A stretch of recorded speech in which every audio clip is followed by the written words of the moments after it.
안녕하세요, 선생님. 요즘에 코로나가 이제 확산이 심해지면서 그 선생님들께서도 이렇게 좀 편찮으시고 컨디션 안 좋아지시는 선생님들이 막 많이 계시고 학교도 어수선한데 그럼에도 이렇게 항상 이렇게 자리를 같이 해주시고 나눔을 해주시는 우리 선생님들께 진심으로 감사 인사를 드립니다.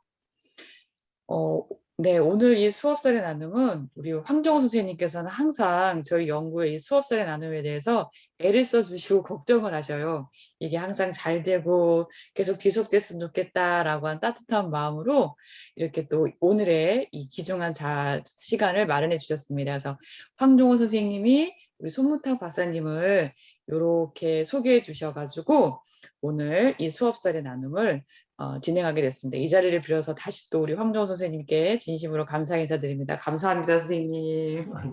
제가 감사합니다. 예, 오늘 이렇게 수업사를 나눔을 해주실 손문탁 박사님께서는요, DNA 보이 대표 이사님이시고 또 화학 박사님이십니다. 네, 그러면 제가 정식으로 우리 손문탁 박사님을 소개해드리겠습니다. 큰 박수로 좀 환영해 주시면 감사하겠습니다. 네, 환영합니다. 우리 고맙습니다. 영광입니다. 네. 네. 그러면 시작할까요? 네. 네, 소개도 좀 부탁드리겠습니다. 저는 짧게 했는데 손문탁 박사님이 이렇게 좀. 예, 저는 이제 그 발명가이자 재수 생각할 때 교구 개발자, 화학 어, 박사 이렇게 세 가지가 제 아이덴티티입니다. 이제 저는 저희 인스티튜트 오브 테크놀로지라는 저개발국 학생들을 위해서 기술 교육을 해주는 NGO를 운영하고 있고요. 이제 생계 수단으로 DNA 보이라는 화학 분석기 제조를 하고 있습니다. 아, 오늘 드릴 말씀은 이제 SF 소설을 창작을 해서 아이들을 가르친다, 기술 교육을 한다 이런 얘기인데 좀 황당무계한 생각일 수도 있는데요. 사실 이 소설 창작이 우리가 전문가의 영역이 아니라 일반인도 할 수 있다는 생각을 제가 늘 하고 있거든요. 근데 교육도구로서 SF 소설은 우리에게 이제 어떤 올가미 같은 걸 풀어주는 효과가 있습니다. 소설이기 때문에 마음껏 상상력을 발휘할 수가 있고 현재 구현이 안 된 기술도 마음껏 갖다 쓸 수 있습니다. 그리고 현실에서 구현이 가능한 소품이나 장치를 아이들과 같이 만들 수도 있고요. 그다음에 그 중에서 재미있는 에피소드를 골라서 장치를 개발하고 코딩으로 만들어서 넣을 수도 있고, 그리고 마지막으로 이제 저는 연극 대본을 만들어서 아이가 배우가 돼서 소설 속의 상황을 실제로 체험하게 하는데요. 이런 장점이 있어가지고 하는 이제 SF 소설이 좋은데 문제는 이거죠. 우리가 소설을 쓸 수 있는가 이런 아주 상당히 어려운 문제를 이제 우리가 해결을 해야 되겠죠. 근데 아서 클락이라고 아주 대단한 분이 있는데 이분은 이제 영국 기사 자기까지 받은 소설가시고 발명가 상당히 많은 걸 발명도 하신 분인데 스페이스 오디세이 기억나세요? 이분의 소설이잖아요, 그죠? 스탠리 큐브릭 감독하고 같이 이제 영화도 만들고 이분의 작품이 굉장히 많은데 그 중에서 라마와 랑데뷰라고 하는 작품을 소개시켜드리겠습니다. 이것은 이제 지구 쪽으로 어떤 원통 같은 물체가 다가왔는데 그 원통이 워낙 커가지고 얼마나 크냐면은 길이가 50km고 지름이 16km인 거예요. 그래서 우주에서 이제 우주인을 보내가지고 들어가게 합니다. 근데 이것이 이제 항성간 비행선인데요. 이제 지금까지 지구에서 가장 가까운 항성이 이제 프락시마라고 4.3광년이잖아요. 빛속도 10분의 1로 가도 43년이 걸리는 그런 어려운 건데 그렇게 오랫동안 가려면 어떤 구조가 돼야 될 것인가를 이분이 생각을 해가지고 담담하게 써놓은 거예요. 그러니까 안에 어떤 갈등도 없고 극적인 효과도 없고 그냥 우주인이 가가지고 놀라는 것밖에 없습니다. 그래서 이렇게 생겼구나. 제일 특이한 게 이렇게 안에 이제 강이 이렇게 원통 내벽을 따라 흐른다는 거. 저는 이 소설 읽고 상당히 충격받았거든요. 안에 강이 있는데 강이 이렇게 내벽을 따라 흘러가요. 그리고 우주인들이 잠깐 텐트 치고 자는데 조그마한 이제 로봇이 와가지고 우주인이 버린 걸 물고 가는 거예요. 집단 군진 로봇이 이제 쓰레기를 치우는 과정이 아주 생생하게 구현되어 있는데 이게 73년도 작인데 이런 것들을 다 상상하신 거죠. 이제 스페이스 X가 앞으로 화성이 갈 텐데 이렇게 SF 소설 마션이라고 하는 걸로 이제 앤디오가 이것을 멋지게 표현했잖아요. 근데 이거보다 훨씬 전에 아서 클락이 항성간 여기까지 구상을 했는데 이 소설의 특이한 점이 하나 있습니다. 첫째가 어떤 그 극적인 어떤 위기라든지 이것도 별로 없어요. 그냥 담담하게 설명하고 있습니다. 그리고 항성간 운행이 우주선 드럼통해야 된다라고 하는 설득력있게 제시했는데 여러 가지 이제 재미있는 장치가 있지만 어쨌든 제가 이걸 소개한 이유는 우주 항공 기술을 소설 형태로 쓴 거라고 저는 생각을 했어요. 그래서 우리가 굳이 갈등 요소, 대립 요소, 그리고 극적인 장치도 필요 없이 소설을 쓰게 되면은 몇 가지가 이제 익스큐즈가 되는 거예요. 그러니까 이게 과연 구현이 가능해? 뭐 기술서적이라면 그런 비판을 받을 수가 있고 또 만약 학술서적이라면 뭐 논리적으로 말이 안 맞다든지 이런 이제 문제가 있으니까 우리가 좀 위축되게 되는데 소설 형태면은 상당히 좋을 것 같아요. 그래서 제가 재미라든지 뭐 소설 전문가가 하실 때 이거 말도 안 된다 할지 모르지만 과감하게 응함하게 글을 쓰기 시작했습니다. 그래서 제가 생각하기에 소설을 쓴다는 것은 용기의 문제라고 생각을 해요. 그래서 이런 것들을 가지고 쑥스럽지만 과감하게 발표하는 것, 그런 것이 중요하겠죠. 그래서 제가 처음에 시작한 것이 블록체인 암호화폐를 제가 처음 읽고 나서 제가 충격받았습니다. 사실은 굉장히 한 5년 전인데 이게 저한테는 일종의 제2의 히피 운동이 아닐까 싶었습니다. 60년대 히피 운동, 그 다음에 60년대 프랑스, 독일에 번졌던 그런 어마어마한 청년 운동 있잖아요. 그것이 딱 이제 벌어진 것이었습니다. 2010년에 세상의 그 금융세계 위치이기 때문에.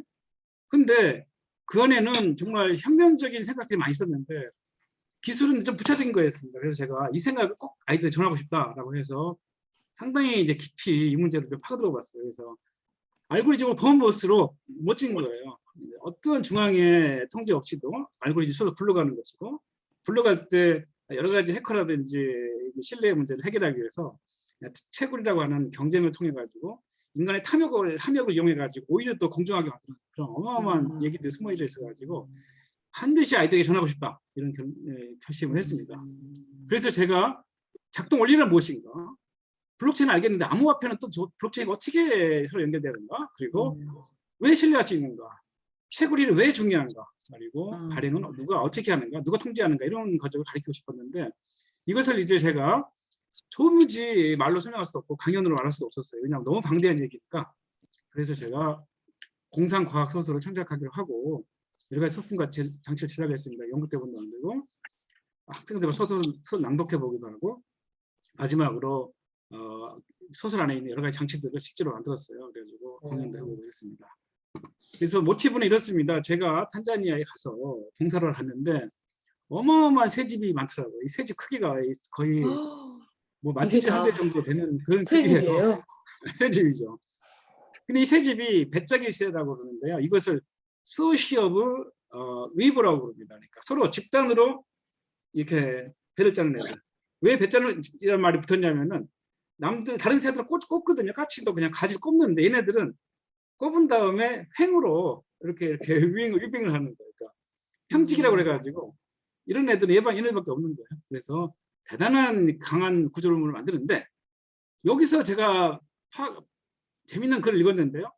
한 아파트라고 생각하면 아파트에 집단주택인데 150마리, 300마리 정도 산다고 하는데 얘네들이 다른 아파트에 온 애들을 기억을 한다는 거예요. 이걸 저는 공동체의 기억이라고 생각을 했습니다. 데이터베이스 같은 건데 각각 애들한테 분산돼 있어요. 여러 가지 기억들이. 근데 새로운 아이가 딱 들어와서 나도 여기 이 집에 들어오고 싶다 그러면은 쟤 우리 공동체야? 아니야. 이렇게 판단해야 될 거 아니에요. 그럴 때 집단적으로 어떤 투표가 일어나면서 쟤는 아닌 것 같다 그러면 소리가 커지면서 쫓아낸다든지 이런 게 있어서 이것이 블록체인의 채굴 방식과 거의 유사를 하다는 생각이 들었습니다. 그래서 우리가 서로 옛날에 서로 상부상조 했잖아요. 우리 집에 나는 목주니까 너한테 가구를 고쳐줄 수가 있어. 난 선생님이니까 내 애들 가르칠 수가 있어 하면서 작은 공동체에 서로 이 서비스와 재화를 주고받으면서 서로 도와줄 수가 있습니다. 도와줬는데 우리 집 아이를 가르쳐줄 때마다 1시간이 적고 우리 집 물건을 고쳐줄 때마다 1시간이 적으면은 서로 나중에 5년 지났을 때 내가 손해봤나? 내가 이익받나? 라고 하는 것이 투명해질 텐데 현실은 그렇지 않습니다. 현실은 우리가 서로 기억에 의존하잖아요. 그러니까 나중에 내가 한번 봐도 쟤 더 많이 해준 것 같은데 이런 식으로 나오면서 이제 신뢰가 깨지고 공동체가 와야 되는 것입니다. 이 블록체인 방식의 암호화폐 그 기록 방식은 굉장히 투명하게 기록이 되면서 모든 공동체에서 내가 뭐 해줬으면은 즉시 블록체인을 입력하고 내가 뭘 받았을 즉시 인정만 한다면은 그 주고받은 것들을 우리가 굉장히 투명하다고 볼 수가 있는데 그것이 바로 비트코인이거든요. 그래서 우리가 공동체 기업 기반의 소유권 등기 방식을 블록체인 기반으로 바꿔보자라고 하는 생각을 그때 하게 됐습니다. 왜냐? 아프리카의 분쟁의 대부분이 토지가 등기가 안 돼 있어 그래요. 그래서 이 토지가 내 거였는데 왜? 옛날 우리 아버지가 줬기 때문에 공동체 인정을 했는데 근데 갑자기 정부에서 새로운 사람이 와가지고 내 거다라면서 새로운 등기를 시작하니까 서로 죽기 살기 싸우는 것이거든요. 그래서 이런 블록체인이 지금 토지를 해주려고 등기해 주려고 NGO들이 가서 열심히 아프리카에 노력하는 사람도 많습니다. 그런데 두 번째 모티브는 탄자니아에서 깜짝 놀란 것이 모든 게 다 휴대폰으로 문자 메시지로 돈을 주고받아요. 이것은 세계적으로 아주 유명한 사례인데요. 케냐에서는 거의 총 GDP의 40% 정도가 SMS 방식으로 거래가 되고 있는데 심지어 제가 머물렀던 민박집에 전기 계량기에도 휴대폰 번호가 있는 거예요. 그래서 제가 전기를 쓰려고 그러면은 거기다가 송금을 해야지 불이 들어온다고 하더라고요. 굉장히 앞서가 있죠. 물론 이게 중국제지만. 자, 그래서 이렇게 제가 선불제 전기 계량기라는 게 있구나라는 생각을 하게 됐습니다. 전기가 선불제면 좋은 게 뭐냐면은 바로 내가 쓸 양을 알기 때문에 아껴 쓸 수가 있는 것이죠. 저희가 민박집에 들어가서 아침에 에어컨 끄고 나옵니까? 뭐 내 전기 아닌데 이러면서 그래서 끄고 나오잖아요. 안 켜고 나오잖아요. 관심 안 쓰는데 이게 선불제라고 하면 얘기가 달라지죠. 이래서 제가 이건 에너지 전략과도 관계가 있고 해서 제가 소설을 구상하게 되는데요. 자, 백가구 사는 작은 아프리카 상가마을을 우리가 구상을 해보겠습니다. 제가 라오스에서 실제로 태양광 발전소를 지어줬던 저희 단체에서 제가 그 때문에 라오스를 4번 갔는데 그 마을을 생각했습니다. 그리고 한국의 NGO가 태양광 발전소를 지어줬다는 상황을 가정해 보겠습니다. 실제로 그런 일이 많이 있었고요. 발전소 관리 담당은 주인공 링구시인데요.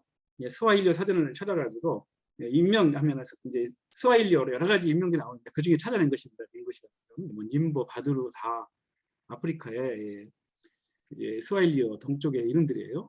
자, 갈등 구조는 뭐냐면은 그 마을에 NGO가 발전소를 지어줬는데요. 5년 뒤에 배터리가 다 못 쓰게 되는 겁니다. 자동적으로 충전과 방전을 반복하면서. 그러니까 그걸 바꿔야 돼요.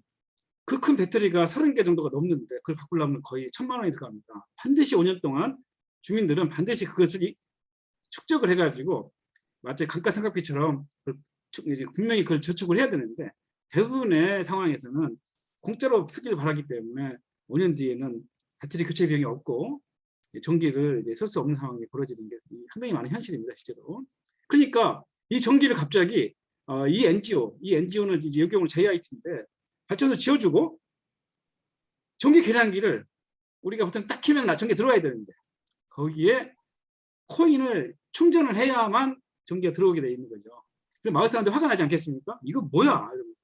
다른 마을은 NGO들이 발전소 지어주고 다 쓰는데 왜 우리 마을은 코인이라는 게 나가지고 코인을 충전해야만 전기가 들어온단 말이냐? 라면서 이 갈등이 시작되는 게 일막입니다. 그렇죠. 그러니까 이제 이 발전소 관리 담당이었던 링구 씨는 청년인데 굉장히 곤혹스러운 처지에 빠진 거예요. 복잡하게 하지 말고 전기 줘. 아니야, 이 코인이 있어야 돼. 이렇게 돼서 코인이 뭔지 모르니까, 지오카페가 뭔지 모르니까 모든 주민들에게 골고루 100코인씩 무조건 공짜로 나눠주는 것이 필요하다는 것입니다. 이것이 비트코인부터 시작해가지고 모든 암호화폐가 여기 보여드린 것처럼 에어드랍이라 가지고 새로 코인을 발행할 때 무료로 뿌려주고 일단 유통량을 늘려주고 유통되게 하는 그런 기초 물량이라고 생각하게 되겠습니다. 이것이 바로 에어드랍이 뭔지 암호화폐가 최초로 반대해서 어떤 일이 벌어지는 건지를 일막에서 서술하고 있습니다. 이막의 활동 구조는 이렇습니다. 이제 화폐가 거래되다 보면은요, 이제 당연히 한쪽으로 몰리게 됩니다. 어떤 사람이 사모으고 어떤 사람 팔게 되고 그러는데요. 이제 많이 모은 사람과 많이 적게 모인 사람이 있는데 보통 일반적으로는요, 부자들이 화폐를 많이 갖게 되고 가난한 사람들은 화폐 적죠. 혹시 황 선생님도 비트코인 있으세요? 우리가 어떻게 생각하세요? 별로 없으시죠. 부자들은 많고. 근데 제가 설계한 마을 화폐, 빌리지 코인은 독특합니다. 부자들은 항상 코인이 적어요. 가난한 사람은 항상 코인이 많아요. 이게 제가 터키한 소설만의 유머 코드의 저의만의 이치입니다. 왜? 이 코인은 부자들은 집에 가전제품이 많다. 전축도 있고 컴퓨터도 있고 텔레비도 있다. 그러니까 전기를 많이 쓴다. 자꾸 쓰면 쓸수록 계량기에 성공을 해야 되니까 처음에 받은 물량은 빨리 소진한다. 가난한 사람들은 간접품이 없으니까 전기 쓸 일이 없어가지고 코인이 많다. 이게 바로 저의 터키한 저만의 암호화폐. 그러면 이 마을의 전기는 무조건 비트코인, 이 코인으로만 가능한 거예요. 아무리 부자라도 가지고 있는 다른 재산으로는 안 네. 되는 거예요. 제가 간 라오스 마을이 그랬습니다. 라오스 마을 생각하면서 했는데 한 90가구가 있는데 집집마다 우리가 계량기를 달아줬는데 그때는 계량기로 코인을 바로 나왔어요. 근데 이게 아니고 거기에 문자 메시 수신기를 달아가지고 코인을 보내줘가 충전돼야만이 불이 켜지는 구조이기 때문에 부자들은 항상 코인을 시달리고 코인이 없어 이러면서 가난한 사람은 코인이 많은데 쓸 데가 없는 거예요. 이러니까 부자가 오히려 가난한 사람한테 가가지고 코인 좀 달라고 사정을 하는 그런 우스꽝스러운 상황이 펼쳐진다. 이게 소설만의 장점이라고 생각하고요. 네. 암호화폐는 우리가 설계하기 나름이에요. 그러니까 이렇게 코인을 설계할 수도 있습니다. 네, 이것을 우리가 이쪽 용어로는요. 커머디티란 말 아세요? 원유라든지 크루드 오일이라든지 뭐 니켈이라든지 이걸 커머디티인데 전기도 커머디티거든요. 커머디티로 백업이 돼서 가치가 유지되는 암호화폐. 그래서 커머디티 백스 크립토 커런시라고 부릅니다. 이런 것들이 실제로 있거든요. 그래서 제가 이제 이마의 갈등 구조는 코인을 가진 부자 가난한 사람과 많은 가진 이제 적게 가진 부자가 서로 갈등하면서 부자가 이제 가난한 사람한테 가서 야, 너 공짜로 얻었으니까 좀 줘. 내 친구인데 너 얻으지도 않잖아. 이러면서 막 화를 내니까 가난한 사람이 주고 싶습니까? 뭐 그래서 내 건데 말이죠. 그러니까 내가 왜 공짜로 너한테 줘야 되는데 이러면서 서로 싸우는 그런 단계가 됩니다. 그런데 그러면 내가 닭 한 마리 줄 테니까 좀 네 거 줘. 그러면 가난한 사람이 봤을 때 한 마리는 되고 그럼 두 마리는 어떤데? 세 마리는 어떤데? 이렇게 생각할 거 아니에요. 그래가지고 그럼 5마리 이러면은 부자한테 화가 나는 거죠. 야, 너무 많이 요구한다 이러면서 서로 갈등을 하게 되는데 그 이유가 적절한 시장 가격을 몰라서 그래요. 시장에서 가격이 딱 정해지면은 다 누구나 동의하거든요. 그래서 암호화폐 거래소가 도대체 왜 필요한가를 우리가 설명하려고 합니다. 결국 암호화폐는요 실물과 거래가 돼야 되는데 그 가격이 딱 정해져야 돼요. 그래서 우리가 이막에서는 그 대본에 보여드린 것처럼 암호화폐 거래를 하게 되는데 재밌는 게 라즈베리 파이 컴퓨터가 실제로 그것을 다 정산해 줍니다. 여기 있는 것들은 다 실제 돌아가는 것들이에요. 산막의 갈등 구조는 이렇습니다.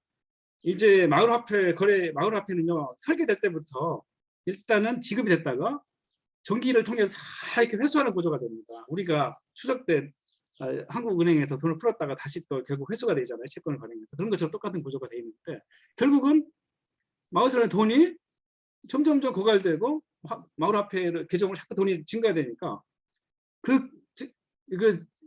수집한 그 마을화폐를 써야 될 거 아니에요. 그런데 이것을 우리가 유통량의 문제라고 부릅니다. 이것을 처음에 코인을 발행할 때 통화량을 적절하게 조절을 해야 가치가 유지됩니다. 비트코인 같은 경우는 아시겠지만 뭐 4년마다 한 번씩 2분의 줄어들잖아요. 처음에 50코인 시작했다가 25코인, 7.코인 이렇게 나가서 앞으로 이제 총 그 몇천만 코인이 되면 딱 멈추게 돼 있습니다. 이런 것처럼 일부러 화폐 발행량을 제어하는 것이 중요한 건데 그것을 이제 알고리즘이 해서 비트코인은 화폐량을 조절하고요. 어떤 화폐들은 처음에 많이 발행해가지고 뭐 이렇게 하는 그렇게 인기를 끄는 암호화폐도 있는데 우리 빌리지코인은 특이한 방식으로 화폐를 통화량을 조절합니다. 어떻게 하는지 아세요? 바로 채굴을 하는데요. 채굴이 마이닝 아니에요, 마이닝. 마이닝은 서로 곡괭이로 하지만 비트코인은 이제 전기로 하지 않습니까? 어쨌든 힘든 일을 해야 돼요. 그래서 프로브 오브 워크라고 부르는데 여기는 삽질 채굴이라고 그래가지고 실제로 마을 사람들이 삽질을 해줘야 됩니다. 그래가지고 제가 갔던 마을에는 길이 없어요, 길이. 그래가지고 우리 NGO가 가서 도와주러 갔다가 비가 와버리면 못 내려오는 거예요. 그래가지고 꼼짝없이 거기서 며칠 자야 되는 상황이 벌어집니다. 그렇게 도와줬는데도 왜 길을 안 만들까?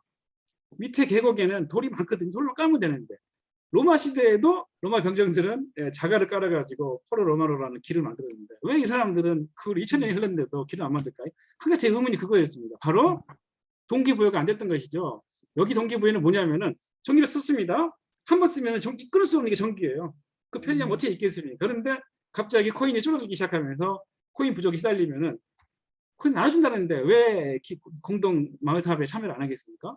그전에는 일당 주면 참여할게라든지 정부가 해주기 바란다든지 이런 것들이 아니라 스스로 나서서 길을 닦아야 된다는 상황이 소설에 벌어지는데 그것이 바로 제가 가장 통쾌하게 생각하는 부분입니다. 마을 산업을 일으킬 수가 있는 것이죠. 그래서 이게 이제 바로 그러면서 이제 막 통화량이 다시 또 이제 늘어나기 시작합니다. 왜? 일을 해야 되니까. 그래서 마을 은행에 있었던 돈을 이제 주민들과 다시 나눠주면서 마을이 길이 좋아지는 것이죠. 이 과정에서 어떠한 정부의 개입도 없었고 자본의 개입도 없었고 오로지 마을 화폐가 모든 일을 해줬는데 그 화폐가 어디서 온 것입니까? 바로 태양에서 온 거예요. 태양에서. 태양 에너지가 전기 에너지로 바뀌면서 마을 사를 갖고요. 다시 흡수됐다가 다시 주고 하니까 결국은 하늘이 내린 어떠한 에너지가 마을 사람에게 탁 들어가가지고 갑자기 마을의 변화가 일어난다. 이거 좀 문학적으로 좀 멋진 어떤 구조가 된다고 저는 이걸 생각을 했습니다. 네 번째가 마지막인데 갈등 구조인데 이거죠. 주민들이 링구시를 열심히 하기 시작하는 거예요. 야 이거 되게 좋은데 그러면서 우리는 이렇게 힘들어서 삽질해서 채굴을 하는데 저 친구는 관리자니까 혹시 지가 명령을 내려가지고 지 계정으로 돈을 좀 넣는 거 아니야? 라는 생각을 하게 되잖아요. 이것이 바로 관리자의 문제라고 그래가지고 어떤 선한 관리자도 없다는 것이 이제 비트코인의 암호화폐 가정이거든요. 우리가 어떤 뭐 국민은행이든지 뭐 기업은행이든지 은행의 관리자들은 철저하게 투명할 것이다라고 가정하고 있지만 실제로 그렇지 않습니다. 현실은. 그런데 그래서 마을 화폐나 암호화폐나 블록체인에서는 탈중앙화라고 해가지고 알고리즘이 모든 걸 움직이지 않습니까? 그래야 우리가 그래서 그 신뢰성 있다고 수학적으로 증명할 수도 있어요. 그러니까 이렇게 움직이고 있는데 마을 사람들 그걸 모르고 링구 씨한테 너 증명을 해봐. 네가 정직하다는 거 이런 식으로 나오니까 링구 씨가 열받고 화가 나고 분한 거죠. 이 상태에서 이제 극적인 장치를 만들었는데 주민 중에 한 명이 마을 앞에 거래소에 침투해가지고 서로 훔쳐갔습니다. 왜? 다른 마을에 은행을 만들어 놓으면 지가 돈 벌 것 같거든요. 그래서 훔쳐가가지고 이때 이제 링구 씨가 거의 울 뻔했는데 마을 사람들도 모든 거래가 중지되고요. 그때 설명서를 읽어보니까 이제 거기에 메모장이 하나 있고 지금까지 서버 모드였는데 블록체인 모드로 바꾸면 이 문제 해결될 거다 하면서 탁 스위치를 누르게 됩니다. 그때 바로 배짜기 새집의 비밀이 등장하는 거죠. 배짜기 새집이 얼마나 큰지 밑에서는 위가 안 보이는 거 아세요? 그래가지고 제가 새집 모양으로 이렇게 라즈베리 파이를 집어넣어가지고 라즈베리 파이를 전부 다 머선회로 묶어놓은 거예요. 그 마을에 배짜기 새집이 한 10개 정도 있는데 10개가 다 새집 속에 숨어져 있던 것입니다. 그래가지고 모든 거래 트랜잭션은 다 이미 분산돼 저장이 되고 있었던 것이에요. 그러니까 하나가 망가진다 해서 아무 상관없어요. 바로 자기네끼리 정보를 다 맞춰보거든요. 맞춰본 다음에 51%가 넘어가는 그런 거래에 대해서는 확인 도장 찍고 다시 새로운 노드에다가 카피해주는 프로세스가 일어나고 있습니다. 실제로 일어나는 일입니다. 이것이 바로 분산 장부의 힘이죠. 블록체인의 힘이고 블록체인의 해시라고 하는 것들이 바로 서로가의 데이터 정합성을 다 맞춰주는 것입니다. 이런 것들을 가지고 제가 극적으로 표현해 봤습니다. 그래서 아이들하고 이제 즐거운 토론 시간을 하겠는데 암호화폐 에어드랍이 왜 필요한가 이런 문제, 그리고 암호화폐 적정 가치는 어떻게 매겨지는가, 그렇다면 비트코인의 가치는 진짜 이것이 정당한 것인가, 왜 이들이 훨씬 더 멋있는데 비트코인의 10분의 1밖에 안 되는가, 여러 가지 이제 문제들을 얘기할 수가 있고, 과연 암호화폐가 신문에 안 것처럼 돈 버는 수단이냐, 투자의 수단이냐, 투기의 수단이냐 이렇게 아니라 정말 정신 자체는 굉장히 멋지다 이런 것들도 얘기하는 과정이 되어 있습니다. 그리고 도대체 암호화폐를 조종하는 배후에 누가 있는가? 누가 조종하는가? 뭐 이런 의심이 끝도 없이 있거든요. 사실 그렇지 않습니다. 수학적으로 읽는다는 걸 제가 밝히고 싶었고요.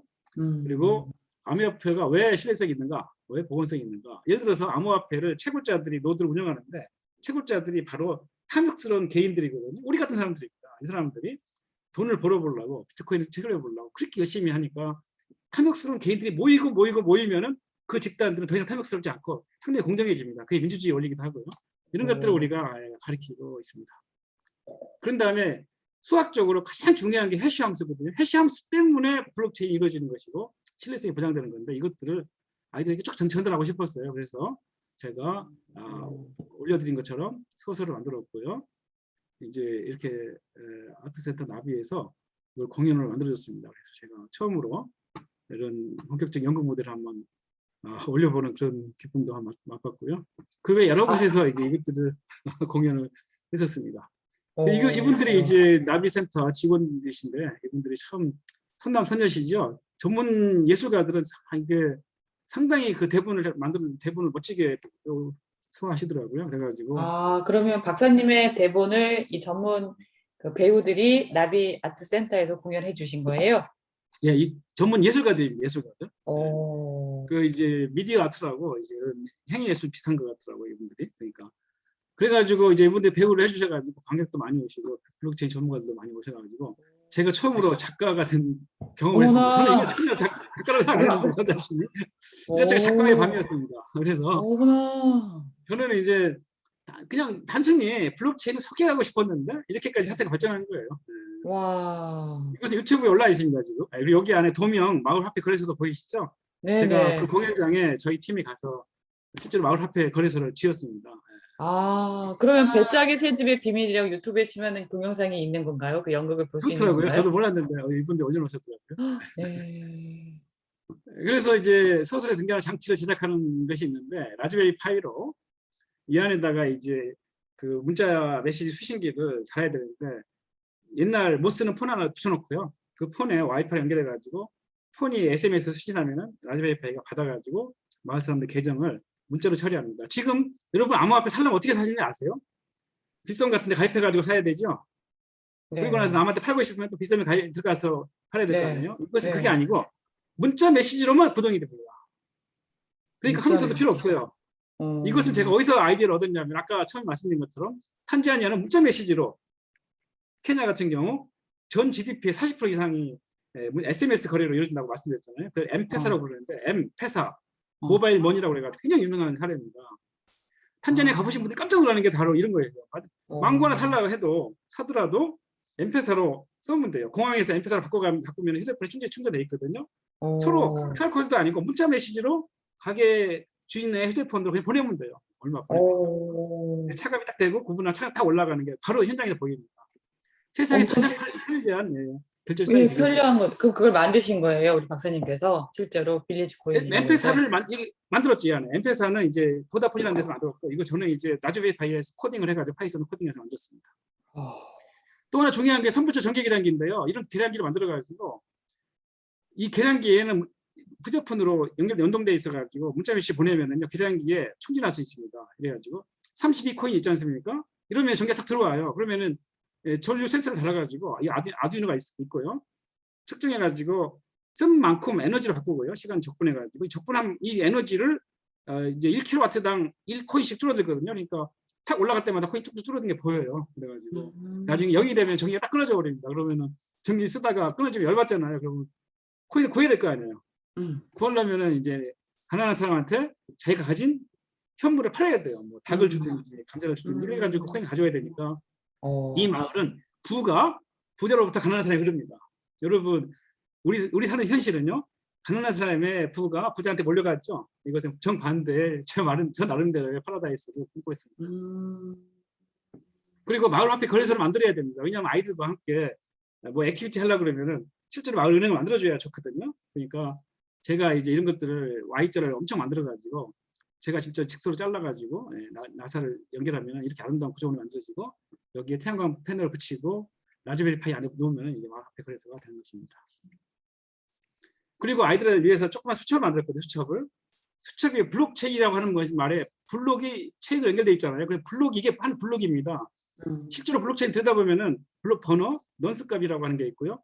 그전 블록의 해시값, 지금의 거래 내용, 그리고 현 블록의 해시값이 들어가 있는데 이 해시값이 바로 이 거래 내용, 이 전체의 데이터를 수학적으로 여러 가지 연산을 해가지고 하나의 문자열로 바꾸는 것인데 여기 조금만 변경이 일어나면은요, 해시 완전히 달라지기 때문에 누구도 이 값을 변경할 수 없어요.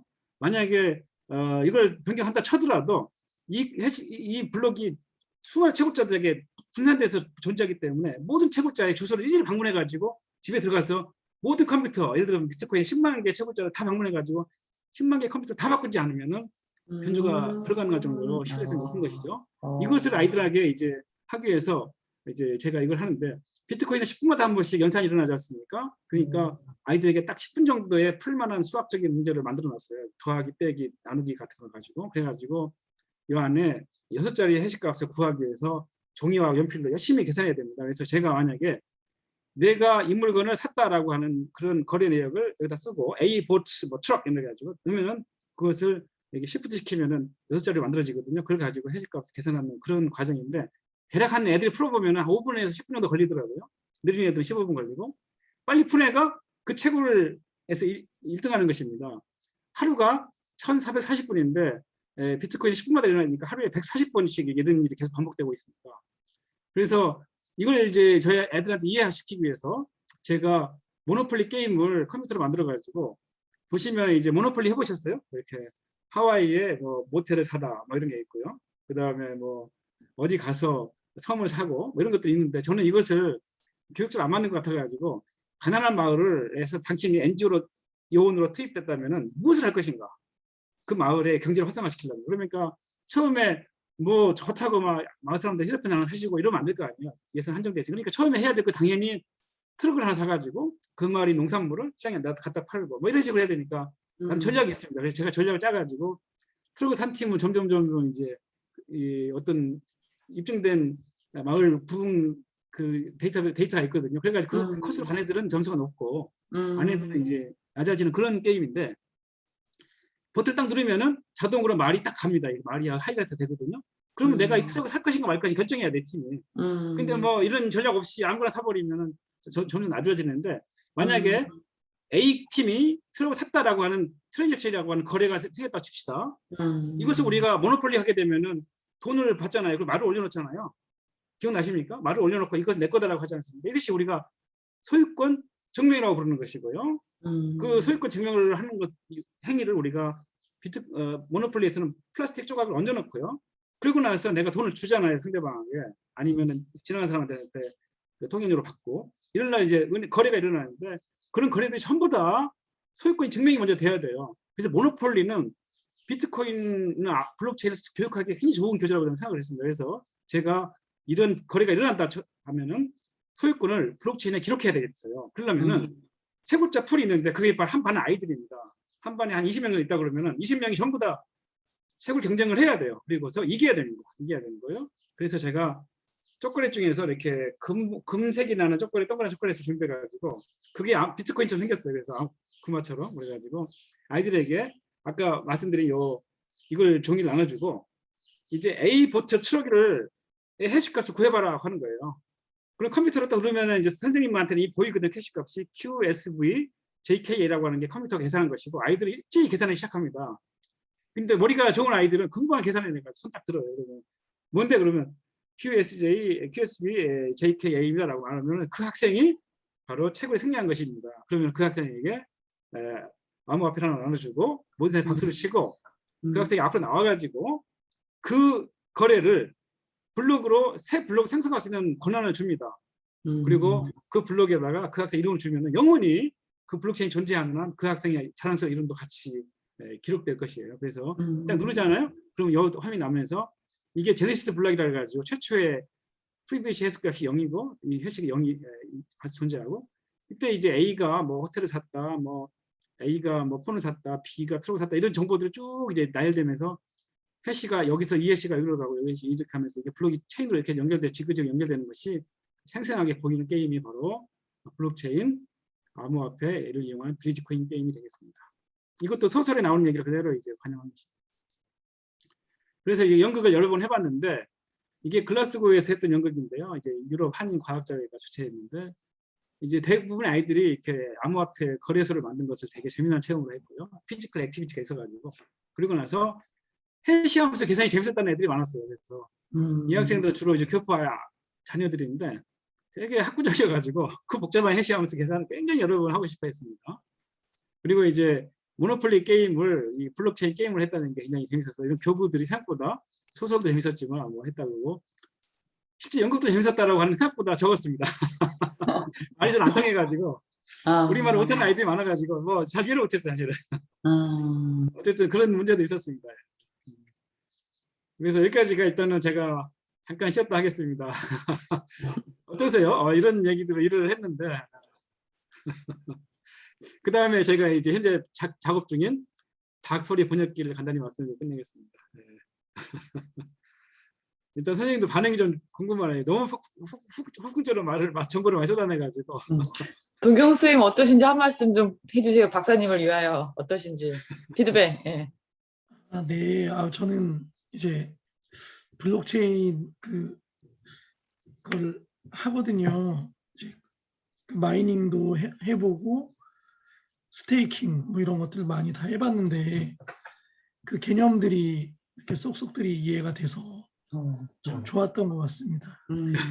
학생들 많이 이해가 되고 예, 아무튼 예, 너무 좋은 강의고 아이디어도 좋고 이런 게 우리나라에서는 굉장히 좀 투기로 몰면서 좀 2018년부터 하지 못하게 됐었던 거 좀 못하게 됐었거든요. 많이 하는 사람들이 굉장히 소수고 맞아요. 네 그렇게 했는데 이렇게 박사님께서 좋은 프로그램과 좋은 소설로 이렇게 우리에게 쉽게 접근할 수 있게 하시는 게 정말 아이디어도 좋고 좀 저는 우리 학생들이 이런 블록체인에 대한 개념을 좀 알아야 된다고 생각을 하거든요.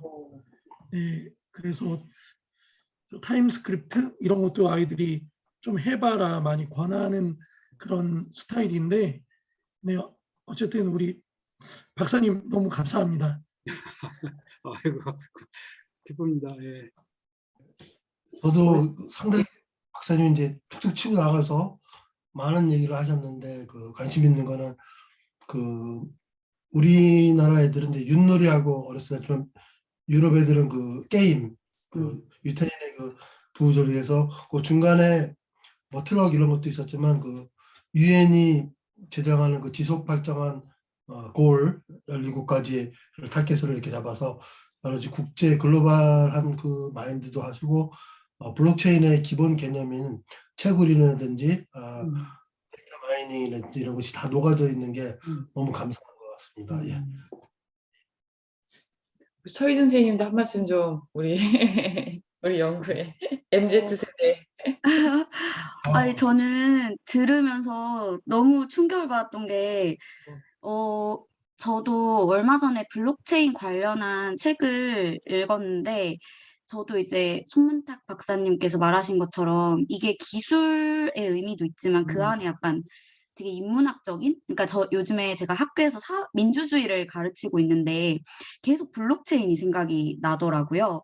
근데 이걸 이렇게 소설로 만드셔서 이걸 말씀을 하시는데 약간 저도 이제 학교에서 전 6학년 학생들을 가르치면서 막 블록체인의 이론에 대해서 뭔가 쉽게 말을 해주고 싶어서 막 노력을 했는데 쉽지가 않더라고요. 근데 오늘 이제 저는 계속 이 말씀해 주시는 스토리를 좀 들으면서 약간 이런 식으로 애들을 가르치면 훨씬 더 이해하기도 쉽고 되게 이게 기술의 의미뿐만 아니라 되게 들으면서 블록체인이라는 기술이 되게 어떻게 보면 약간 인터넷이 이렇게 확산하는 데만 의미를 두고 있다가 뭔가 조금 더 투명성도 찾고 공정성도 찾고 이런데 이제 조금 흐름이 바뀌고 있는 게 되게 잘 드러나는데 그걸 이렇게 소설로 또 이렇게 문학으로 표현한 게 저는 좀 들으면서 충격이어서 어떻게 좀 이걸 초등학교 수준에 쉽게 이렇게 좀 빠르게 이야기해 줄 수 있을까 이런 얘기를 했어요. 약간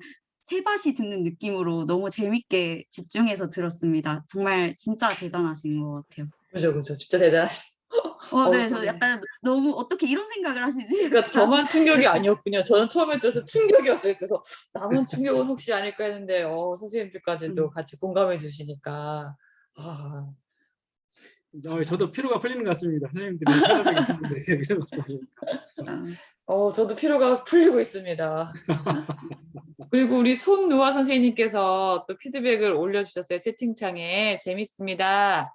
말씀해주신 코모디티란 용어도 오늘 처음 접해서 검색하고 새로운 지식을 얻었습니다. 어른들의 재테크 세상이 어린 친구들의 눈높이에 맞는 4차 산업기술로 자연스럽게 교육할 수 있다는 점이 신선했습니다. 정말 감사합니다. 라고. 정말 우리는 블록체인을 아이들에게 가르쳐야겠다는 생각을 쉽사리 못했었는데 역시 그 깊이가 남다르시니까 앞서가는 교육을 해주시는 것 같습니다. 너무 감사합니다. 네. 아이고 그러면은 제가 사실은 이제 이게 제가 한 3년 4년 고민한 얘기를 짧은 시간에 풀어놓으니까 너무 제가 많은 정보를 보내서 좀 미안한 생각도 듭니다. 지금 저도 사실 AI도 이거 만만치 않게 일이 얘기할 얘기 많은데 이걸 어떻게 할까요? 아니면은 다음에 할까요? 우리 선생님께서 이제 말씀해 주시면 제가 이제 간단히 말해 보겠습니다. 이제 네. 네, 그럼 그 내용이 좀 이렇게 있으니 다음에 한 번 더 시간을 낼까요? 아니면 뭐 이렇게 간단히 좀 맛만 보여드릴까요? 예, 다 그럼 음성 오늘 보여드릴게요. 간단하게 하고 또 다음번에 그러면 또 제가 맨날 저희가 하다가 맨날 이렇게 영업하는 사람이 돼가는 듯한. 근데 제가 사실 이제 기회가 있어서 한 번으로 끝내기는 다 선생님들 아쉬워하실 것 같아요. 이거 정말 충격이었어요. 저는 다음성 번역기 이거 들어보시면 예, 더 충격 받으실 겁니다. 예, 그러면 간단하게 해주시고요. 다음에 또 해주세요. 네. 예, 제가 그 고 이민아 회장님 아시죠? 그 처음 메디슨을 네. 창업하신 분이 얼마 전에 네. 이제 2년 전에 돌아가셨는데 너무나 충격이 컸습니다. 그분이 갑자기 돌아가셨는데 그분이 이제 강의나 인터넷에 강의 중에서 4차 산업혁명을 너무나 많은 사람이 얘기하잖아요. 맞아요. 이민아 회장님께서 고등학생들한테 했던 강의가 세계에서 가장 좋은 것 같아요. 제 생각에는. 거기 6가지의 이제 아이들에게 얘기를 하는데 다 아시겠지만 블록체인, 뭐 AI, 뭐 3D 프린트 이런 게 있잖아요. 제가 생각하기에는 이제 AI와 블록체인이 핵심인 것 같아요. 제 생각에. 맞습니다. 그래서 저는 이게 2개를 가지고 아이들에게 전해주려고 노력을 많이 했는데 근데 블록체인을 먼저 했다가 뜻하지 않게 좀 재미로 봤다고 생각하시면 되겠습니다. 제가 이렇게 공연까지 가봤으니까. 그래서 소설을 통해서 접근하게 되면은 저 같은 초보자도 이제 주목을 받을 수 있잖아요. 마찬가지로 생각해요. 아이들도 문학을 통해서 기술을 이제 접근하게 되면은 뜻하지 않은 어떤 성과를 낼 수도 있다고 생각을 해서 이제 이 AI를 좀 더 재밌게 해보자 이러면서 좀 더 극적인 요소를 많이 집어넣었다고 생각하시면 되겠습니다. 블록체인 소설이 약간 밋밋했다고 그런다면 여기는 좀 더 이제 한 4년 정도의 시간이 흘렀기 때문에 그래서 다음성 번역기는 좀 더 복잡한 문제를 다루고 있습니다. 그 아프리카의 작은 마을이 아니고요. 전 지구적인 현상을 제가 다뤄보려 했어요. 제가 생각하기에 가장 거대한 음모는 무엇인가? 음모, 제가 좋아하는 음모론 이렇게 있잖아요.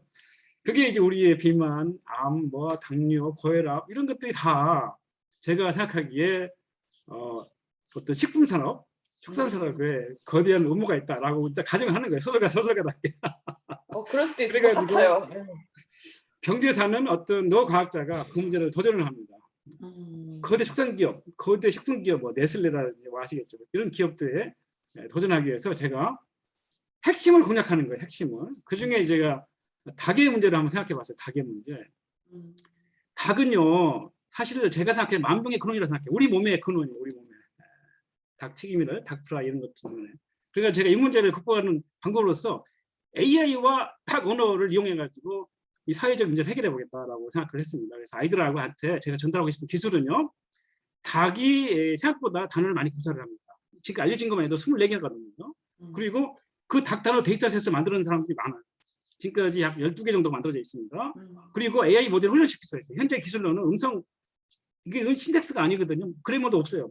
그러니까 단어 하나만 번역하면 되기 때문에 생각보다 쉽게 닭 단어 번역기를 만들 수가 있습니다. 현재 기술로. 그렇지만 그보다는 산업적 가치, 사회학적 의미를 좀 알려주고 싶었어요. 그래서 저만 그렇게 생각한 게 아니고 빌 게이츠의 게이츠노트닷컴에 가면은 그분의 퍼스널 블로그거든요.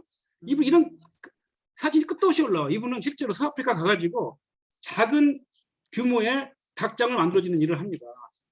거기 있는 글만 보면은요, 250억 원을 월드 포트리 파운데이션이라는 세계 가금류 재단에다 투자해가지고 한 집에다 닭 10마리 정도 나눠주는 사업을 하고 있습니다. 그것이 바로 이분이 생각하는 가난 극복 방법이에요. 특히 부르키나파소에서 일을 많이 했거든요, 이분이요. 그래가지고 이 게이츠 블로그에 있는 사진입니다. 이분들은 닭이 작은 규모의 닭장을 운영하게 되면 여인들이 빈곤을 탈출할 수 있다. 남자들 믿지 않고요.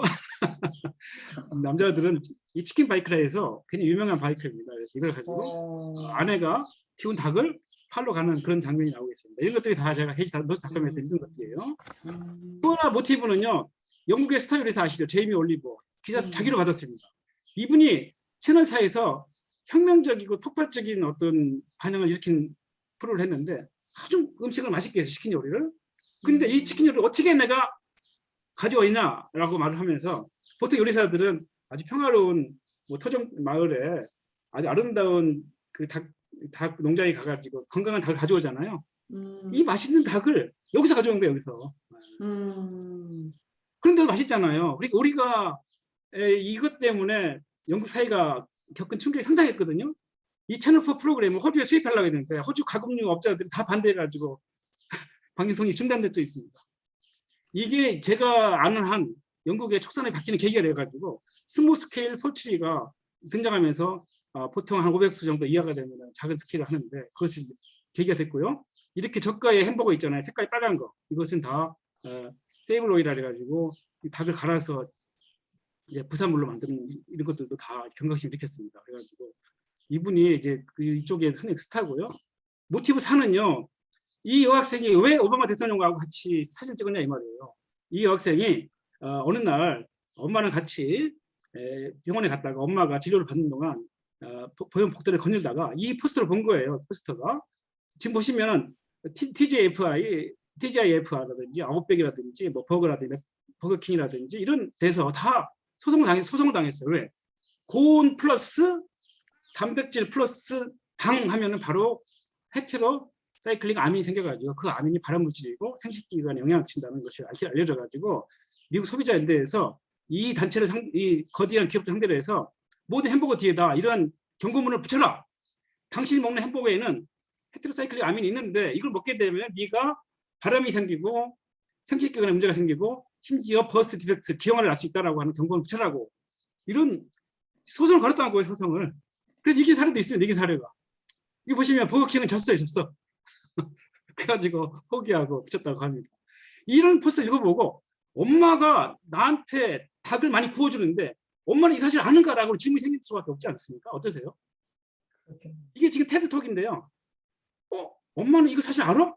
왜 엄마는 이것도 모르고 나한테 닭튀김 해준 거야? 이렇게 질문이 생겼는데 이상한 사실을 발견했어요. 엄마가 튀긴 닭, 엄마가 구운 닭에는 엄마는 항상 레몬 주스에다가 닭을 10분에 20분, 30분 정도 초절임을 하고 구워준단 말이에요. 아이들이 이걸 굽게 되면 이렇게 하면은 바삭한 감이 없어 싫어하는데 엄마는 꼭 초절임했어요. 마리네이팅이라고 해서. 그래가지고 자기가 모든 가게 가면서 햄버거에서 가져오고 다 가져가지고 이것을 샘플을 얻은 다음에 엄마 닭도 엄마 요리에서 좀 뜯어내가지고 미국 화학과 교수님들한테 보낸 거 아닙니까? 편지를. 이것 좀 분석해 주세요. 200군데가 보냈는데 딱 한 군데에서만 연락이 왔답니다. 내가 분석해 주마. 그래가지고 아빠 졸라가지고 거기까지 가가지고 분석해 왔는데 보세요. 결과가 엄마가 만든 닭은 레몬 주스로 처리한 것들은 이 HCA 중에서 PHIP라고 하는 성분이 3.6g이 나오고요. 나노그램이 나오는데 아무것도 안 하고 그냥 구우면 193 나노그램이 나왔다는 것입니다. 이걸 가지고 역시 이게 미국적인 스토리인데요. 엄마가 해준 요리는 맛있고 건강하다. 상당히 흐뭇한 얘기 아닙니까? 그래가지고 구글 과학전 2011년에서 우승을 했고요. 오바마 대통령이 우승자들을 이제 가지고 데리고 사진 찍는 장면이 나오고 있습니다. 미국의 이런. 그리고 이제 조지아 텍에서는 데이비드 앤더슨이 닭 번역기를 만들어서 닭당 5개 정도를 번역을 했는데 여기 놀라운 사실이 있습니다. 실제 번역을 해보니까 대부분이 아파요, 괴로워요라고 하는 단어였던 것이에요. 어떠세요? 우리가 생각하는 뭐 행복하고 병아리들 돌보는 그 닭의 목소리가 아니었던 것입니다. 그리고 이제 유명한 교육자 모니카 씨의 블로그 가보면은 이분이 이 힘들고 귀찮은 과정을 다 해냈습니다. 닭 단어 데이터셋을 만들어가지고 그 기톱에 올려놨습니다. 저도 이걸 가지고 일을 하고 있는데요. 그리고 세계 최고의 농업대학 와게닝겐 대학에서는요. 스웨시 리스라잘이 작년에 행동을 가지고 닭의 성향이라든지 행동을 분석하는 장면을 만들었는데 이게 지금 기가 막히게 되어 있습니다. 이게 보이세요? 이게 이 소스 코드 공개했기 때문에 여러분도 쉽게 따라 할 수 있습니다. 저도 이걸 받아가지고 돌려봤거든요. 정말 소리가 지금 원래 안 들리는 걸까요? 원래 안 들립니다. 그래서 이 두 닭은 싸우잖아요 서로. 이런 것들이 다 공격적인 놈들, 이 암탉들 도망가는 거 보세요. 아이고 쟤네들 진짜 질렸다 이런 것도 나오잖아요. 그러면서 동시에 굉장히 많은 닭들을 이렇게 하기 때문에 상업적인 촉산을 했을 수가 있고 작은 규모의 닭장에서 닭의 행동 하나하나에 볼 수 있는데 이렇게 되면 닭의 고통을 알 수가 있고요. 미리 스트레스 레벨. 이것은 제가 키운 닭들의 퍼스널리티, 성격들을 알 수가 있습니다. 그래서 제가 이 결론은 뭐냐면은 닭에도 개성이 있다. 믿습니까? 퍼센티가 있다. 이렇게 되면은 닭이 더 이상 고기가 아니고요. 애완동물이 됩니다. 이게 무슨 뜻입니까? 거대 축산기업이 가장 무서워하는 단어가 닭의 애완동물을 하거든요. 아무도 동물보호단체가 닭고기 먹는다고 우리를 뭐라 안 하잖아요. 개고기 먹고 난리가 났지만 바로 닭은 우리 스스로 공범이거든요. 다 공범이에요. 누구나 닭고기 드시죠. 손은아 선생님도 닭고기 먹기 때문에 얼굴이 지금 빨개진 것 같은데 동영 선생님이 또 특히 좋아하시는 게 닭고기라고 알고 있어요. 우리 전부 다 죄책감을 느끼고 있기 때문에 암묵적으로 우리는 외면하고 있습니다. 닭은 애완동물이 아니다.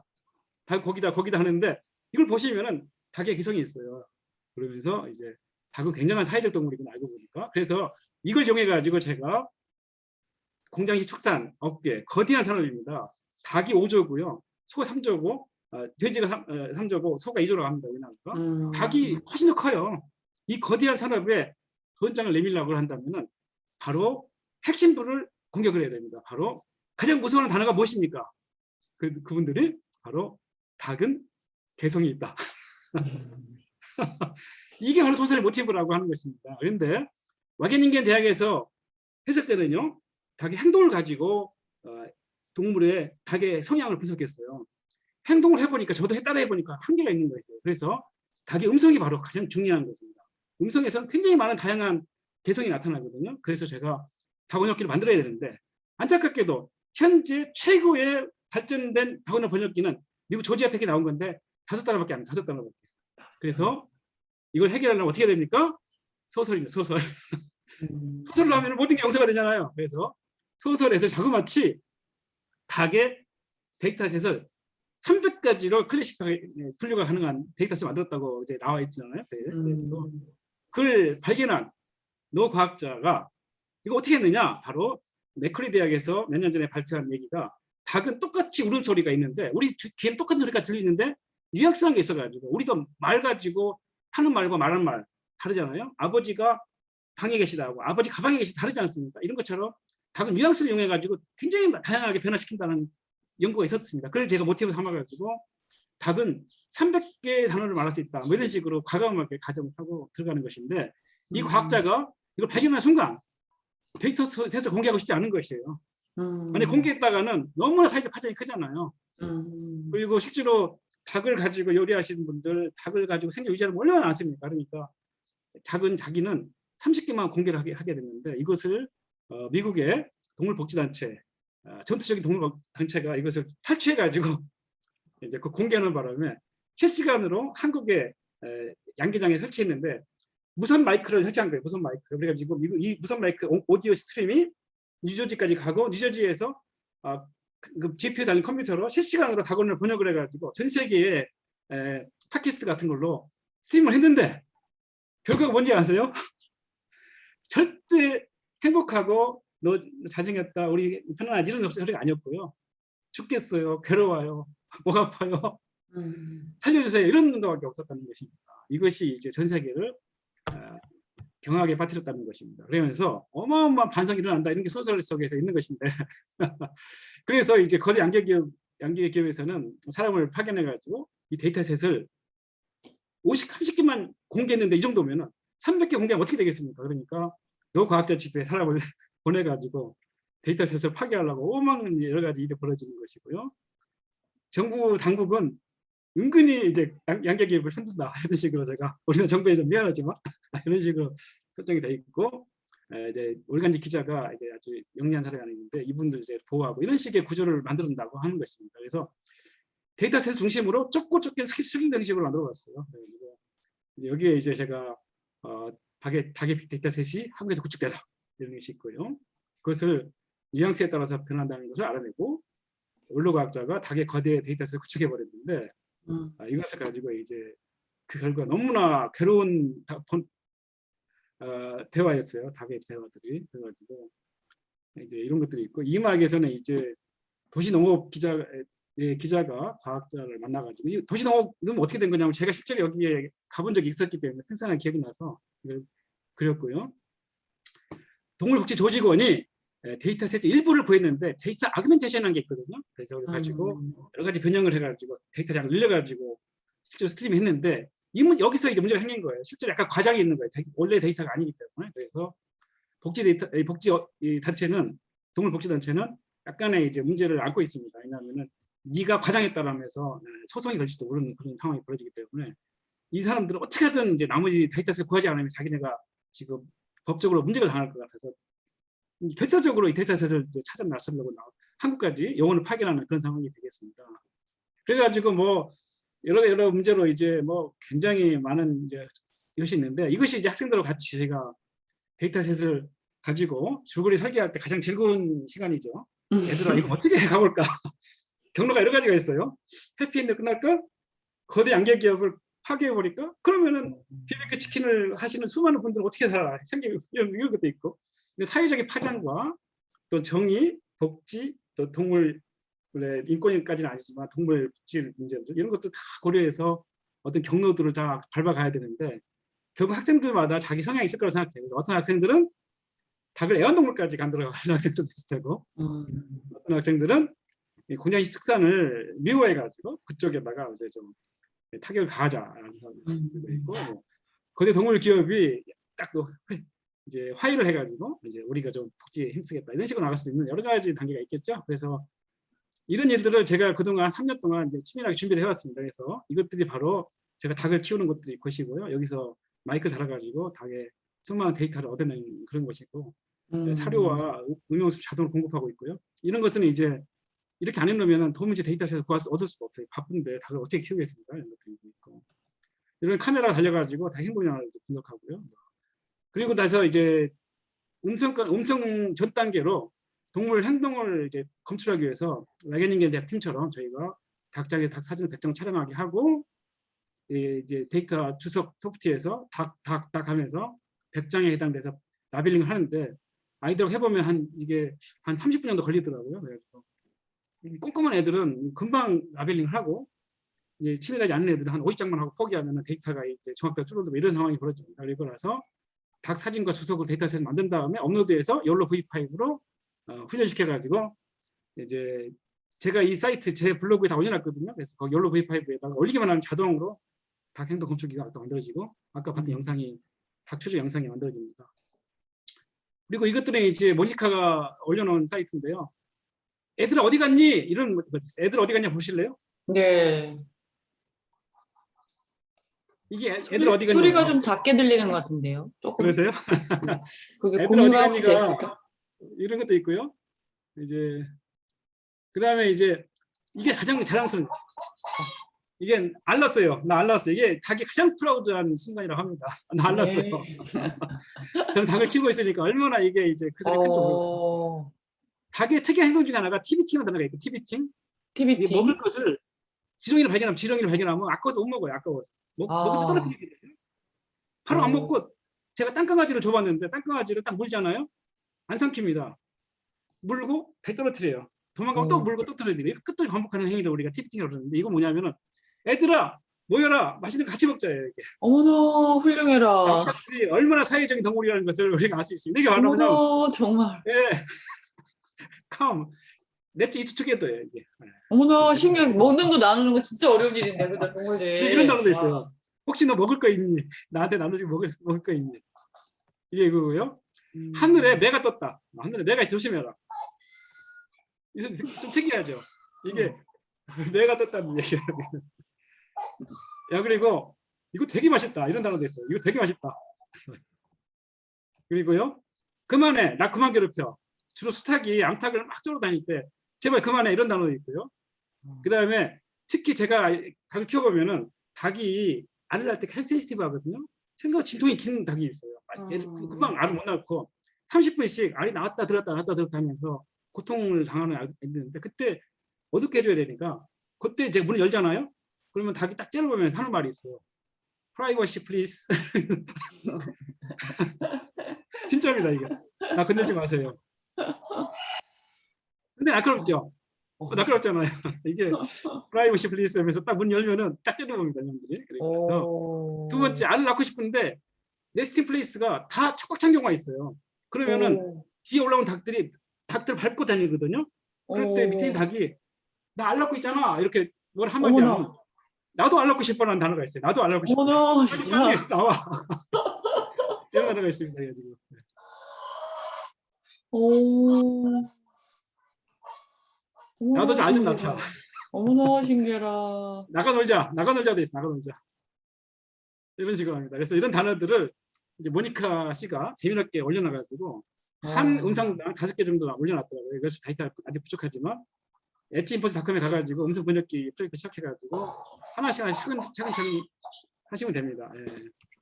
그래서 여기서는 되게 쉬워요. 그래서 엣지인포스에서는 오디오 데이터를 가지고 이 음성 변환하는 것을 하나의 프로세스로 만들어놨기 때문에 여기서 전처리 한 다음에 타임 시리즈를 주파수 도면에서 이제 2차원 도면 화상을 만들고 그걸 가지고 클래스에서 이제 뉴라이트 만들어서 훈련시키고 결과 내고요. 그 다음에 버튼만 누르면 자동으로 아두이노 C 소스 코드 만들어집니다. 소스 코드 다운시킨 다음에 마이크만 달면 자동으로 돼서 이 프로세스는 상당히 정형화되어 있습니다. 소설 창작은 제가 효자님께 보내드렸죠. 그걸 이제 네네. 선생님께도 공유드렸습니다. 네. 그리고 나서 이제 토론 사항은 가게 데이터셋은 어떻게 만들어지는가? 이건 특이한 게요. 모든 게 준비되어 있어요. 기술은 완벽합니다. 오디오를 클래시 분류하는 것도 다 돼 있는데 데이터셋이 없어요. 데이터셋이. 왜 데이터셋이 없을까? 바로 끊기는 사람이 없는 거예요. 끊기는 사람이. 그래서 제 소설에서는 어떻게 데이터셋 만들었냐고 기자가 물어볼 때가 물어봤거든요. 300개만 했더니 제인 구다시는 박사님은 침팬지가 독을 쓴다는 걸 발견하기 위해서 낚시 의자와 연필밖에 없었다. 어떠세요? 그러니까 나는 낚시 의자와 연필로 발견했다 이런 뜻입니다. 그래서 아직까지 한국에서는 너무나 많은 사람이 시간이 없기 때문에 10년 정도의 세월을 닭장에서 차분하게 관찰할 사람이 없는 것이죠. 그렇죠. 그게 지금 현재 과학이 발견해서 지금 발명으로 가고 쓸모를 찾아가면서 발견이 지금 부족해진 사회가 온 것입니다. 그래서 이렇게 귀중한 데이터셋을 만들어만 놓으면은 번역기 바로 만들어지는데 상업적으로 어마어마한 가치가 있죠. 네. 그러니까 의미가 아니라 가치는 말로 뭐냐면은 양계장에서 폐사를 방지할 수가 있어요. 닭이 그렇죠. 아프다고 예. 엄청나 빨리 조치를 취해줘야 될 거 아니에요. 네. 그게 바로 쓸모가 있는데 이 소설의 쓸모보다는 이제 그런 사회적 의미를 말해보면서 공자의 숙상과 사회 이것들에 대해서 긍정적인 면도 있겠지만 우리가 닭고기 많이 먹잖아요, 싸게. 그렇지만 부정적인 면도 많죠. 이런 것들은 이제 이런 것들하고 심화학습으로서 신경망으로 음성을 분류할 때 어떻게 되냐? 그러면 엣지인포스 가면 자세한 튜토리얼이 있거든요. 그거 보고 애들이 같이 토론해보고 데이터 아규멘테이션이 뭔가 이것도 볼 수가 있고요. 제가 너무 많은 얘기를 해서 좀 죄송합니다만 이제 매점말을 해볼게요. 전혀 죄송하지 않고 너무 아쉽습니다. 벌써 매진말이라니. 그래서 제가 이제 크게 AI와 블록체인을 아이들에게 꼭 알려주고 싶었습니다. 싶었고 그래서 상당히 다양하게 가르쳐봤는데 코딩으로도 해보고 같이 장치도 만들어봤는데 결국은 다 제가 전달하고 싶은 핵심을 전달하는데 제가 만족스럽지 않아가지고 소설을 했을 때 가장 제가 만족스러웠습니다. 그래서 이 제 강연을 소설을 가지고 아이들에게 기술 교육을 해보자. 우리만 한 게 아니다. 그 위대한 아서 클라크도 라마 랑데부에서 순수하게 소설적 기술만 했는데도 불구하고 어마어마한 SF 명작이 탄생했거든요. 그 밋밋한 글도 우리도 마찬가지로 글 쓰는 게 재주가 없다. 또 극적인 장치를 만드는데 너무 힘들다. 이렇게 하면은 그냥 담당한 기술만 해도 소설이기 때문에 모든 게 용서가 되고 구현되지 않은 기술을 우리가 멋대로 구현해도 누가 뭐라 할 사람이 없고 어차피 허구니까요. 그래서 소설은 생각보다 재미난 형식이다. 기억도 이걸 제가 말씀드리고 싶었습니다. 와. 예. 너무 대단하십니다. 선생님들이 벌써 막 올라오셨는데요. 김연경 선생님께서 오징어 게임 버금가는 영화가 될 것 같아요. 시나리오로 각색하면요. 박사님 대단하세요. 이렇게 피드백을 주셨습니다. 그리고 또 이유림 선생님도 너무 재밌고 너무 신기합니다. 정말 너무 신기하고 너무 재밌어요. 그리고 이주리 선생님께서 하나의 수업을 만들어내기 위한 광범위한 자료 수집과 그것들을 촘촘히 엮어낸 완벽한 빌드업, 기사와 실험 바탕 위에 충격적일 정도의 참신한 아이디어가 결합되어 웃었다 놀랐다 반성도 했습니다. 하면서 쏙 빠져서 강의를 들었습니다. 와, 박사님이야말로 완벽한 인문학과 기술의 융합이네요. 역시 우리 연구 선생님들 다 저희랑 같이 다 지금 충격받으신 것 같고 감탄만 우리나라에 이런 분이 계셨다는 게 전 정말로 그리고 우리 이 수업사회 나눔에 모시게 됐다는 게 저는 정말 너무 영광이에요. 저도 막 지금 전율이 막 올라오고 있습니다. 인재십니다. 우리나라의 인재십니다. 그래서 감탄합니다. 감사합니다라고 올려주셨습니다. 또 이렇게 말씀, 오늘 또 카메라를 많이 켜주셨네요. 우리 선생님들도 이렇게 손문탁 박사님께 막 피드백 좀 부탁드리겠습니다. 두 번째 수업설에 나름 어떻게 보셨는지 또. 네. 신승인 교장 선생님께서도 잠시 SF 세상 속에 들어갔다 나온 것 같습니다. 손 박사님 너무 멋지십니다. 완전 감동입니다. 감사합니다. 감동의 물결입니다. 박사님. 정말. 우리 미래 교육을 어떻게든 밝혀주실 분이신 것 같아요. 이렇게 해서 우리 아이들 교육시키면 얼마나 많은 인재들이 나올까요? 우리나라에서. 최종규 선생님께서도 감사합니다. 이거 수업했으면 애들 분위기 장난 아니게 즐거워질 듯 합니다. 라고 또 의견을 주셨습니다. 네. 말씀으로 하셔도 됩니다, 선생님들. 네, 말씀도 좀 부탁드리겠습니다. 저는 더 좋았던 게, 그 앞에서 그 블록체인도, 저도 이제 예전에 다큐멘터리를 하나 봤었는데, 그 이제 아프리카 청년들이 생각보다 이제 SNS나 이런 건 또 요즘에 발달하니까 이제 잘 사는 나라에서 사는 모습을 보고 되게 좀 어떻게 보면은, 자기가 하는 노동의 가치에 대해서 제대로 뭔가 그걸 가치를 못 느끼고 이런 경우를 좀 많이 봤었는데, 그 앞에서 막 이렇게 그 화폐를 받으려고 하면은 이렇게 일을 해서 동기를 부여한다든지 아니면 또 뒤에 그 닥 AI 그것도 어떻게 보면 그런 양계 산업 같은 게 사실 정말 비윤리적으로 막 일어나고 있잖아요. 근데 기술이라는 게 결국에는 그걸 어떻게 사용하느냐가 진짜 너무도 중요한데 그걸 적정 기술이랑 엮고 또 뭔가 이런 사회적으로 어쨌든 약한 부분을 이렇게 건드리셔서 이렇게 재밌게 쓰셨다는 게 저는 진짜 너무 그러니까 이걸 그냥 교육적 용도를 떠나서 그냥 일반인들도 되게 많이 이런 걸 좀 보면 되게 좀 이런 기술이구나. 이게 진짜 필요하구나라는 생각을 진짜 많이 할 것 같다는 생각이 들었어요. 그래서 진짜 보는 내내 이걸 어떻게 좀 초등학생들한테 쉽게 좀 더 이해를 해서 이렇게 이런 세상도 있어. 이렇게 보여줄 수 있을까 저는 계속 생각하면서 들었던 것 같아요. 그래서 좀 더 많은 사람들이 들으면 좋겠다는 생각이 들었어요. 그리고 내용도 되게 뭔가 기술을 이렇게 전공을 하셨지만 정말 내용 자체도 되게 재밌고 그 갈등 전개 방식 이런 게 하나의 진짜 문학 같아서 되게 너무 재밌게 잘 들었습니다. 감사합니다. 감사합니다. 아니, 회장님, 이렇게 훌륭한 분이 계세요, 대한민국에. 그러니까 저도 지금 제가 처음에 그 말씀 듣고 너무 훌륭해서 저는 내가 나만 충격인가 하고서는 제가 깜짝 놀랐었는데 우리 선생님들 다 같이 공감해 주시니까 정말 이렇게 훌륭한 분이 계셔요. 우리는 어떻게 해야 될까 제가 이걸 어떻게 해야 정말 훌륭한 분이시고요. 오늘 오, 강의는 완전히 정말 감동이고요. 네. 제가 느낌은 손 씨가 다 훌륭한 것 같아요, 손 씨. 우리 그러니까 회장님도 손 제가 씨고. 손씨세요, 손씨고. 어떻게 정말 감동이라니까요. 너무 대단하신 것 같아요. 이제 우리 회장님께서 저를 이제 그동안 몇 번 대화를 했는데 계속 격려해 주시니까 제가 큰 힘이 됩니다, 사실은. 그런 아우, 그 리스폰스가 아니에요. 정말 멋지셔가지고 에너지를 나눠주시는 분 같아요, 회장님께서. 제가요? 아이고, 저 나눠줄 수 있으면 다 드리고 싶습니다, 회 박사님께. 네. 열심히 건강하게 해가지고 에너지 끝까지라도 나눠드리고 싶고, 요즘에 제가 국어와 애를 가르치는데 껌딱지 이런 표현 쓰는데요.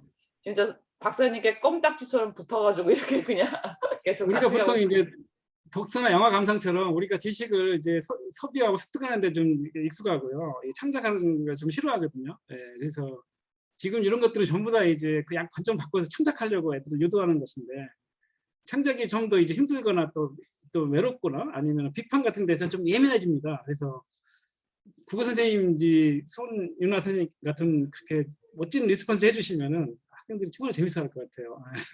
열심히 배우겠습니다, 저는. 감사합니다. 예. 제가 교장 선생님 연락드리겠습니다.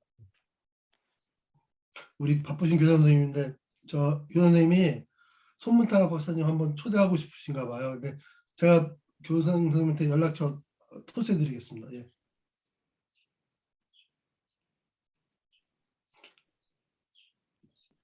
그러면은 선생님들 다 예, 이주원 선생님께서도 강의를 같이 들을 수 있는 게 영광이었습니다라고 해주셨습니다.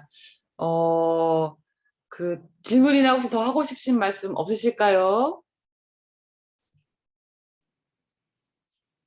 네, 없으신 것 같아요. 그러면 박사님, 그럼 오늘 첫 번째 우리 수업사의 나눔에 참여하신 소감 한 말씀 부탁드리고 또 못다한 말씀 우리 선생님들께 뭐 좀 이렇게 나누고 싶은 말씀, 예, 손 박사님 초대하실 때 같이 참관할 수, 그래, 그 경기고등학교에서 혹시 이렇게 연수하시면 전체로 이렇게 풀어서 우리 연구회 선생님들도 초대 많이 부탁드린다는 말씀이신 것 같습니다.